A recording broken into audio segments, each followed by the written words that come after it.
மிகச் சிறப்பாக செய்வதற்கு காரணங்கள் உண்டு. அப்ப 361 நாள் வருது ராசியில சஞ்சரிக்கிறது. இது பாருங்க எப்படின்னா அது சுத்தம். இந்த மாதிரி ஜூபிட்டருடைய பார்வையை நீங்க பார்க்கும்போது அதை பின்புலமா வைத்து காண்றதுக்கு இதுல ரொம்ப நுட்பங்கள் இருக்கு. பிறகு இதை பற்றி நம்ம நேரம் இருக்கும் போதெல்லாம் நேரம் இருக்காது இதுக்கு பிறகு. அடுத்தது சந்திர நட்சத்திர ஆண்டுன்னு ஒண்ணு இருக்கு. சைட்ரியல் பீரியட் ஆஃப் மூன் அப்படின்னு தனியா 27 நாட்கள் செய்யறாங்க. சந்திர நகர்ச்சி அஸ்வினிலிருந்து மீண்டும் ஒரு உதாரணத்திற்கு சொல்றேன். அஸ்வினி மீண்டும் அந்த நட்சத்திரத்துக்கு சந்திரன் வழி வருவதற்கு ஒரு 324 நாட்கள் வரும். இப்படி பல ஆண்டுகளினுடைய கணிதத்தையும் ஒன்றிணைக்கும் ஒரு முயற்சி கிரகண ஆண்டு. இதுதான் தமிழர்கள் இதையும் உள்வாங்கி இருக்கின்றார்கள். இது 346 நாட்கள் வருது. நான் இன்னும் சொல்றேன், இது 18 ஆண்டுகளுக்கு ஒரு முறை தான் இதெல்லாம் பார்க்க முடியும். ஆனா இது ஆண்டுக்கு ஒவ்வொரு ஆண்டாக அதை வகுத்து எப்படி செய்கின்றார்கள் அப்படின்றதுதான் ரொம்ப நுட்பம். சரி, ஆனா இதையும் நான் காட்டிட்டேன். இதை பத்தி நான் ஆழமாவும் பேசிட்டேன். சந்திர அதாவது கிரகண ஆண்டு. அடுத்தது இன்னொரு ஆண்டு இங்க இருக்கு. இதை நான் முன்வைக்கிறேன். தமிழ் அறிஞர்கள் யாராவது இதுல இந்த ஆண்டை பற்றிய குறிப்புகள் தமிழர்களிடையே கட்டாயம் இருந்திருக்கணும். ஆனா இது வரைக்கும் எனக்கு நான் பார்த்தது கிடையாது. சீரிலி வருடம் அப்படின்னு ஒரு வருடம் இருக்கு. சந்திரன் அதாவது அண்மையில இருக்கிறது. அதாவது சந்திர அண்மை சந்திர அண்மைக்கு திருப்பி திரும்புறது. அதாவது ஒரு வடிவு பெரிய வடிவா இருக்கும். ஒரு மாதத்துக்கு அந்த இது பெருசா இருக்கும். இன்னொரு மாதம் ஏறக்குறைய 27 நாட்கள். ஏறக்குறைய பாத்தீங்கன்னா 27 நாட்கள் அல்லதுன்னா 26 நாட்கள்ல ஒரு முறை சந்திரன் ரொம்ப சிறுசா இருக்கும்.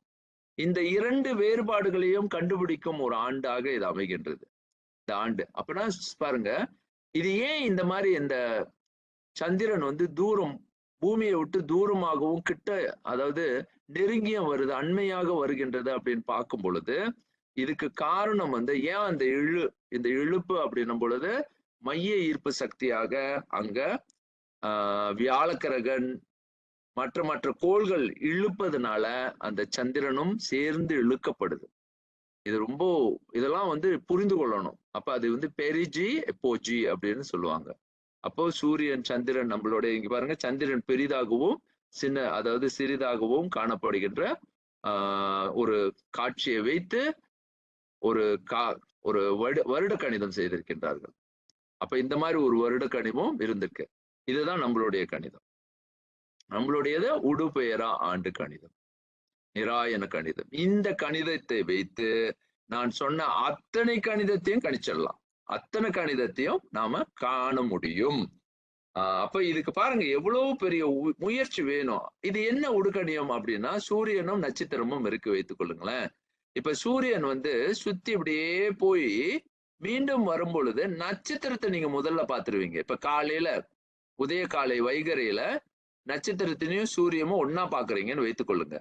பிறகு அதே சந்திரன் அதே நட்சத்திரத்தை நீங்க மீண்டும் பார்க்கறதுக்கு முன்னாடி அதாவது சூரியன் வருவது கொஞ்சம் பின்னாடி வரும். அதனாலதான் இந்த கணிதம் 4 நிமிடம் வேறுபட்டுரும். மற்ற கணிதங்களோட இது மாறுபட்டிருக்கும்.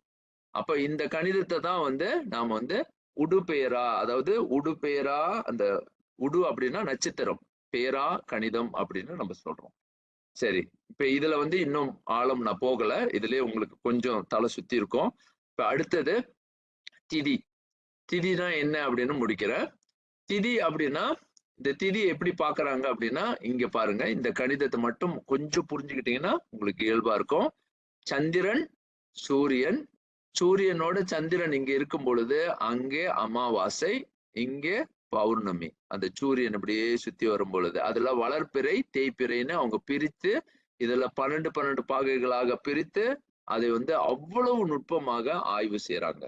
இந்த ஆய்வுகள் எல்லாம் நமக்கு இன்னைக்கு கிடைக்குது. அதனாலதான் சித்திரை மாதத்துல சித்திரை நிறைமதி இருக்கும். அப்போ இந்த மதியை அவ்வளவு நுட்பமாக அவங்க பிரிக்கிறாங்க. அப்ப இப்படிதான் மாதங்களை கணிதம் எடுக்கிறது, இந்த திதியின் அடிப்படையை.